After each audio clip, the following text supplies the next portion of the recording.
Vou apresentar agora os passos que dei para ir despertando a minha consciência no entendimento de quem eu sou, procurando conhecer-me a mim mesmo. É incrível pensar como vivemos totalmente inconscientes do nosso destino. Nós não sabemos onde estamos, o que fazemos aqui, quem nós somos e muito menos para onde iremos. Mil coisas sempre nos aparecem na mente. Nos meus estudos, um dos primeiros conflitos que tive surgiu com aquela afirmação de Jesus: vós sois deuses. Ele dizia: vós podeis fazer mais e melhor do que eu faço. Fiquei perdido. Como eu, um ser inferior, ignorante, errado, incompetente, poderia ser um Deus? Por uns 15 dias fiquei sem saber mais como orar. Eu olhava-me no espelho e falava: Norberto, eu quero isso, eu quero aquilo, eu não quero mais isso, pois, sendo um Deus, eu determino. Eu não preciso ninguém fora de mim me ajudar a fazer o que eu quero. Eu tinha sim que determinar o que eu queria ser e fazer. Oh Deus, fiquei totalmente perdido. Como não consegui nenhum resultado, acabei voltando a pedir a Deus, como Jesus falava: pedi e obtereis. Mas, estudando como sempre estudei, veio-me a trilogia de Gilson Freire sobre a senda redentora. E lá ele mencionava Pietro Baldi. E eu tinha um livro do Pietro Baldi que era Deus e o Universo. Então, neste livro, Deus e o Universo, ele explicava uma coisa muito interessante. Ele dizia que só existe uma e única coisa que se chama absoluto. No absoluto não existe tempo, espaço, matéria, energia, nada do que conhecemos. Tudo isso faz parte do relativo. Ele disse também que o absoluto é o que Jesus denominou por reino de Deus. Mas também explicou que onde vivemos, que é uma criação de Deus, é o relativo. E que Jesus chamou este relativo de reino dos homens. Surgiu-me então um segundo conflito. Eu pertenço ao absoluto e não ao relativo. Então eu sou parte de Deus, portanto parte do absoluto, que mergulhei nas restrições da matéria, ou seja, no relativo, para ir aprendendo as leis de Deus. Bom, aí eu fiquei bem confuso. Então, eu era ou não era uma alma, um espírito, que habitava um corpo físico? Mas então, se eu não era nem alma e espírito, o que eu era? Sim, entendo que eu sou um pedaço de Deus, mas, então, se eu não era nem alma nem espírito, o que eu era? Eu era um pedaço de Deus, então muito maior do que alma e espírito? E eu estava apenas habitando um corpo ou vários corpos, tanto físicos quanto espirituais? Eu estava com muitas dúvidas. Um dia, então, quando eu estava estudando Deus e o Universo, entrei num devaneio, num êxtase. É como se eu tivesse desaparecido e penetrado num vácuo. Tudo sumiu por uns instantes. Eu me vi flutuando nisso que eu posso chamar de absoluto. Uma sensação estranha, uma leveza espetacular. Eu não tinha corpo, não tinha mais nada. Vi apenas aparecer aqui do meu lado direito, em cima, um ponto escuro que, como um cometa, andou em minha direção e sumiu. Depois, um outro idêntico do meu lado esquerdo que também apareceu, brilhou e sumiu. E depois, o terceiro aqui embaixo, no lado esquerdo também. Eu senti algo dentro de mim dizendo: tudo isso que você está vendo não é você. Você é muito mais do que tudo isso. Você é um Deus. E isso tudo que você está vendo são os universos criados.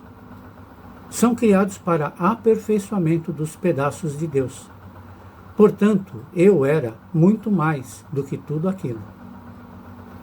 Minha confusão foi enorme, espetacular. Eu saí do devaneio e comecei a meditar, a refletir, a pensar a respeito. E é claro, começaram a vir uma série de imagens, lembranças do passado, do que eu já havia estudado. Primeiro lembrei-me de Lobsang Rampa, livros que eu li quando eu tinha 12 anos de idade, onde ele, com uns 10, 11 anos, perguntou ao seu mestre, Mingyar Dondup, o que era eternidade. Como todo mestre tibetano, indiano, levou-o para fora de Potala, no Tibete, nas colinas do Himalaia, e sorrindo pegou uma caixa de fósforo e retirou um palito. E disse, Lobsang Rampa, vou mostrar-lhe agora como que é toda a criação, e disse num tom jovial. E com gestos deliberados acendeu um fósforo, e enquanto este se irrompia em fogo e faíscas, ele o segurou e, apagando-o, disse, aqui está toda a criação e sua dissolução.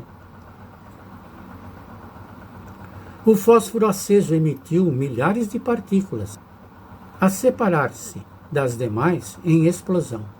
Ele disse, cada uma delas é um mundo em separado, e o conjunto é o que chamamos de universo. E este universo morreu, quando a chama se extinguiu. E ele perguntou a Lobsang Rampa, você pode afirmar que não existiram vidas nestes mundos? Lobsang Rampa olhou para Mingyar Dondup com ar de dúvida, sem saber o que dizer. E este, o mestre, disse, bilhões, trilhões, quadrilhões de seres tiveram aí uma vida eterna. Nasceram, cresceram, viveram, morreram e renasceram milhares de vezes. O que se acha disso? Lembrei-me então do que havia estudado em Allan Kardec, na Gênese, no capítulo 6, onde Galileu Galilei diz, tempo é a medida relativa da sucessão das coisas transitórias. Bem, isto fez sentido para mim, juntou uma coisa com outra, bateu com o que Pietro Baldi falava. No absoluto não tinha tempo, espaço, matéria e energia, nada do que conhecemos. Mas tudo isso pertencia ao relativo, que tinha uma vida temporal. Galileu também deixou registrado na Gênese, numa série de comunicações à Sociedade Espírita Parisiense, de 1862 a 1863, sob o título Estudos Uranográficos, psicografadas pelo médium Camille Flammarion, que fora na época um astrônomo. E ele dizia, uma eternidade perante a qual as divinas hipóstases e as volições infinitas teriam permanecido inativas e infecundas. Uma eternidade de morte aparente para o Pai Eterno, que dá vida aos seres, de mutismo indiferente para o Verbo que as governa, de esterilidade fria e egoísta para o espírito de amor e vivificação, e continuava. Traduzindo isso, na época, eu vi que divinas hipóstases significava centelhas divinas, e que volições infinitas significava tomar decisões. Então Galileu confirmou a existência desta centelha divina, este pedaço de Deus que mora em nós. Porém, ele falou algo a mais. Teriam permanecido sepultadas em muda letargias, inativas e infecundas, uma eternidade de morte aparente para o Pai Eterno que dá vida aos seres. Então, nós, as centelhas divinas, teríamos permanecido lá, no absoluto, eternamente, se não tivéssemos saído de lá? No momento eu fiz uma analogia do seguinte. Num oceano existem gotas de água. Então, talvez eu seria uma gota de água e, pela evaporação, eu me desassociaria, ficaria milhões de pedacinhos, fragmentos de átomos talvez, e subiria, evaporaria para as nuvens. Viveria ali nas nuvens um determinado tempo, Depois eu me reaglutinaria na gota e voltaria ao oceano. Isto é o que me remeteu naquela época. Então eu fiz uma outra analogia, um espermatozoide. Veja bem, um espermatozoide permaneceria sepultado em muda letargia, inativo e fecundo eternamente, enquanto o homem viver, se ele não saísse de lá e não fecundasse um óvulo. Aí eu pensei, então eu sou um espermatozoide de Deus, que vim aqui fecundar o óvulo chamado Terra, Gaia. As informações começaram a fazer sentido, pois Jesus falou no Pai Nosso, assim na terra como no céu.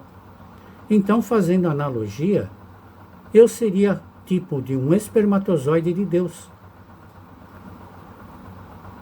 que me confirma uma outra coisa. Eu sou parte de Deus, pois um espermatozoide não é uma criação do homem, mas sim faz parte dele, que apenas saiu de seu habitat para vivenciar outras experiências. Meu Deus, como confirmar isso?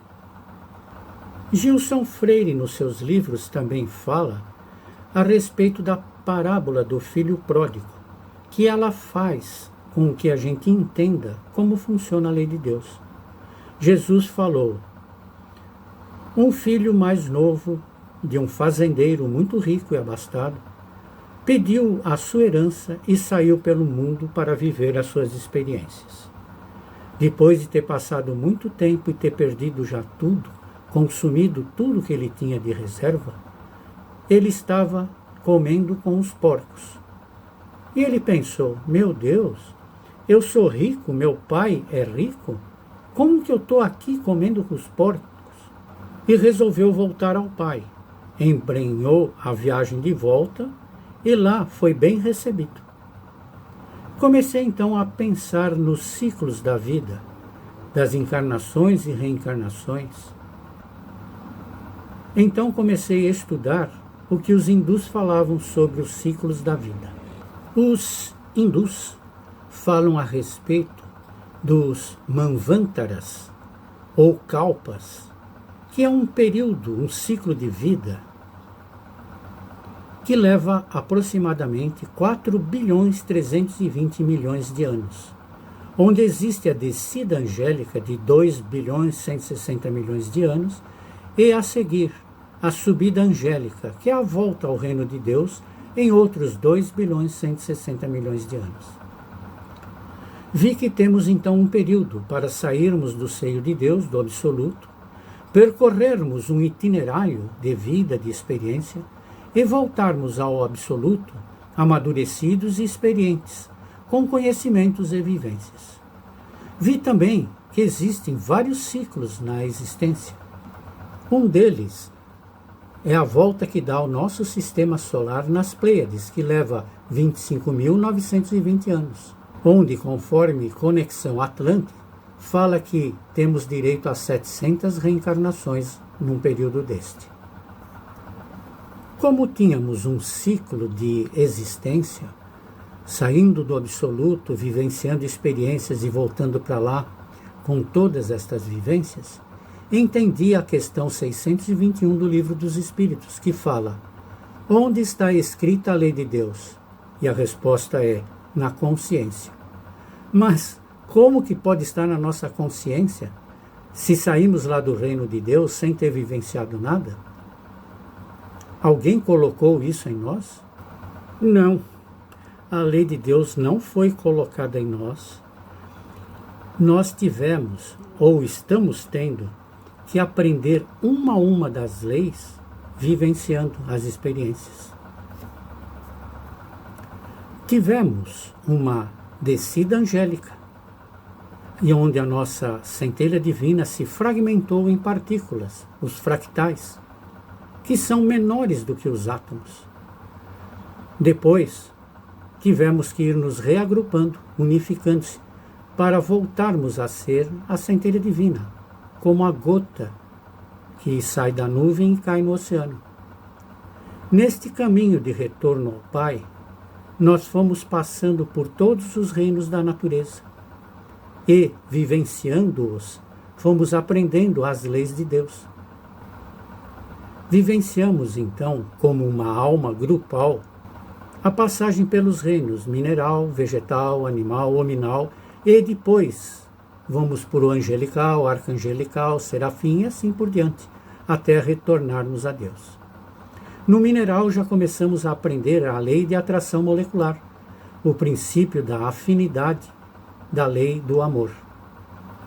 No reino vegetal já começamos a aprender a sensibilidade e começamos já a construir os frutos, que são os futuros órgãos do ser humano. No reino animal, passamos a aprender as funções dos sistemas que serão utilizados nos futuros animais e hominais. No reino hominal atual, o que estamos aprendendo? O despertar da consciência, que é o objetivo desse nosso estudo. Então passamos de uma alma grupal nos reinos anteriores para uma alma individual no ser humano.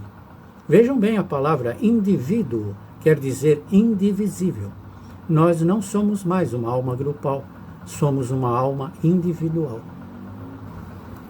Surgiu-me então um outro dilema. Se somos uma centelha divina, que tamanho temos? Aí lembrei de outro estudo que eu havia feito também algumas décadas atrás, onde eu li um livro de Edgar Armond, que ele fez uns experimentos com médiuns na década de 70, de 74 a 80, onde ele recebia espíritos, entidades, que vinham de Júpiter. Eles vinham em uma nave, estavam com escafandro, com proteção, e ele relatou como são transferidos de um planeta para outro um espírito. Eles explicaram que uma entidade é transportada em naves, porém não na forma que a gente tem. Elas são transportadas em esferas de proteção, onde no interior delas existem outras esferas menores.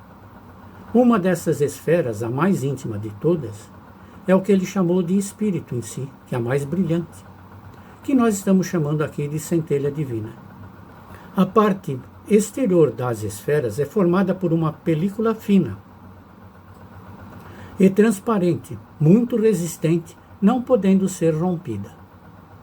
O tamanho dessas esferas é mais ou menos do tamanho de uma laranja grande, e a esfera interior mais ou menos do tamanho de uma bolinha de ping-pong. Então eu descobri, eu sou do tamanho de uma bolinha de ping-pong. O resto são todos corpos, que não sou eu. Porém, esta bolinha de ping-pong tem uma magnificência muito maior do que o Sol. De um estudo a outro vão vindo os dilemas. Então aí vem a outra pergunta. Onde fica esta centelha divina? Aí eu pensei que muitos falam que fica no coração, outro na cabeça. Então, lembrei-me do olho de Horus, que é uma simbologia egípcia associada à glândula pineal e pituitária. Tais glândulas sabemos que gerenciam todas as demais glândulas de secreção interna do nosso organismo e é responsável também pela terceira visão. Observando a conformação de nossa cabeça, eu comecei a pensar que o nosso cérebro é totalmente protegida por um escudo de osso, uma carcaça óssea, protegendo completamente as glândulas pineal e pituitária. E isto me induziu a pensar que, é claro, a nossa centelha divina, que é a parte mais importante do nosso ser, tem que estar realmente protegida.